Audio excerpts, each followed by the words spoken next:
Welcome to Guide Guru. We hope this video helps. You'll start by enabling your phone's mobile hotspot. This shares your cellular data as Wi-Fi. First, make sure mobile data is active and your plan permits tethering. Carriers sometimes block it. Then open Settings and go to the Hotspot section. On Android, it's Network and Internet right arrow Hotspot. On iPhone, it's Cellular right arrow Personal Hotspot. Set a recognizable SSID name, choose WPA2 or WPA3 for security, and create a strong password. Once done, leave the hotspot screen open to keep broadcasting. Next, configure the hotspot's technical details so devices connect reliably. Choose 4 GHz for longer range or 5 GHz for faster local speeds. Pick what your clients support.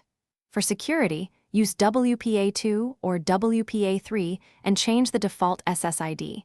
Defaults are easy targets for misuse.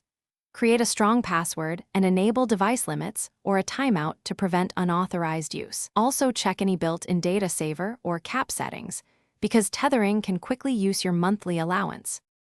Finally, connect your laptop or tablet by scanning Wi-Fi networks, selecting your SSID, and entering the password. You should get internet immediately. If a client connects but has no internet, restart your phone, toggle mobile data off and on, and check APN settings.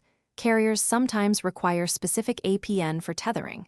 Make sure data roaming is set correctly if you're away. Monitor data usage and turn off the hotspot when finished to conserve battery and avoid unexpected charges. This single tip prevents most problems. Thanks for watching. Consider subscribing if we helped you today.